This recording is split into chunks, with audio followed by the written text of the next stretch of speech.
So here it is, all installed. I have it next to the arbor that I've been using for about a year and a half. So here's the Brantford, here's the arbor. I can't fit both of the base plates next to each other, so this one's going to look a little bit shorter, but these two faucets really are, I mean, they're basically twins in different outfits. They have the exact same plumbing, same connection, same electronics box, same function. They just have slightly different aesthetics to it. But looking over it, I mean, you can see it in the pictures on Amazon, but it's just got a gorgeous look to it. It's a very nice faucet. The handle swings very easily. I'm not going to operate it here. I apologize. I installed it and then realized I can't really move it without bumping into that piece on my sink. Here's the pull-down spout. There, it retracts by itself. It's weighted underneath the sink on the hose, just part of the installation. So here are the sensors on the top and on the bottom. I have them deactivated at the moment, but I'll turn it on. So if you hold your hand over the top of the one on the neck for 5 seconds, roughly, it'll activate it. You can do the same to disengage the sensors. So the sensor on the top is one that, if you wave your hand over it, it'll stay on for up to 2 minutes. Then it'll shut itself off if you don't shut it off. But if you just wave your hand over the top again, it'll shut off. And I'm saying hand, you can wave anything over that you want. I often use my elbow when my hands are full. So the top one will stay on. The one on the front is a proximity sensor. So it'll turn on and off as you move your hand into and away from it. So showing off some of the aspects of the spout. So there's a button here on the back. So right now it's a stream. You push to go to a spray and it will stay on as long as you have water pressure. One of the things about both the Brantford and the Arbor that I really like is this function. So you can push it in and pause it. So if you have a bucket over the side, say you're using a mop, you can pause it without using the handle. Let go, it turns back on. Another aspect of this is that if you have it in the spray, when you shut it off, turn it back on, it goes back to the stream.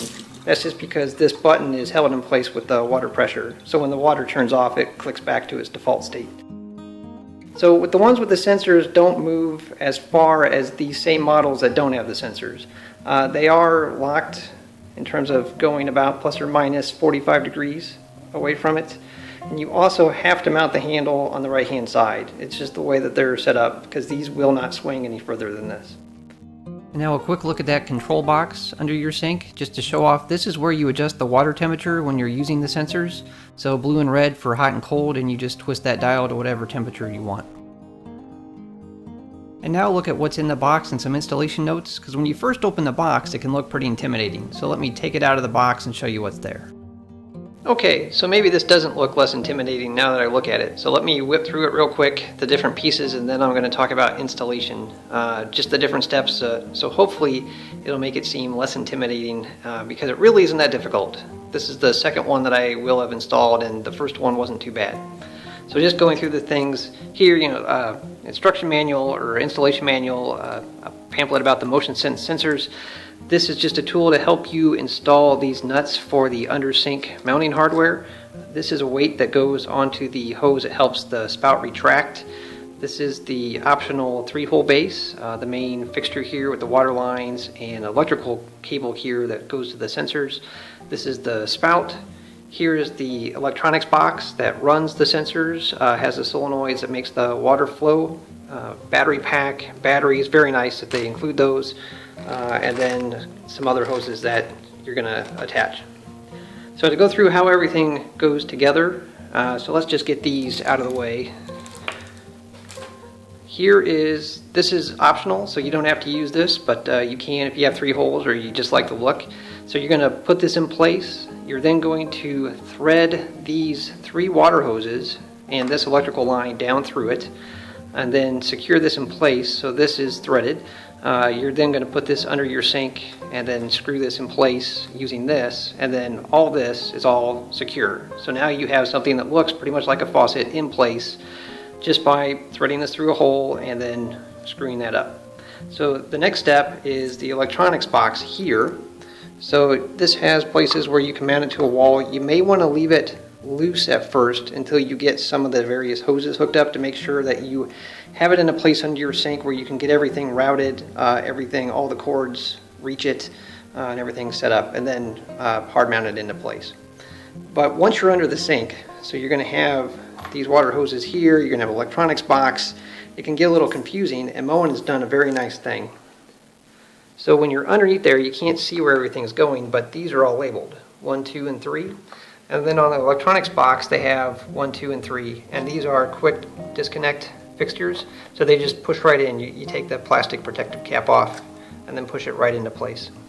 And then there's a fourth one here, labeled number 4, and this hose here has number 4 on it, connects right up into it. So it's all labeled very nicely once you get underneath there what to hook up. These 2 cables here go into your main water supply, so this one's labeled hot, so this one's the cold one.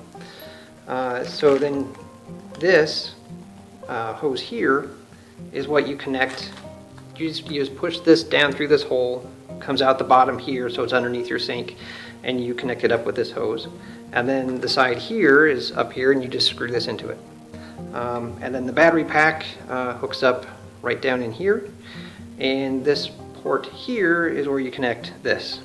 So hopefully that wasn't too much babbling, but the big point is once you get this mounted, it's really pretty straightforward.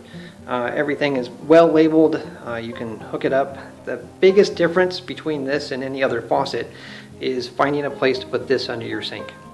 And it does have solenoids that, so when you trip the sensors, they click on and off. So this will move a little bit, so it's best to have it mounted down pretty securely under your sink. And here's that control box after I have it installed. So I have it screwed up against the cabinet. You see the 3 water lines on the top. Those are the ones coming from the main faucet body with the quick disconnects.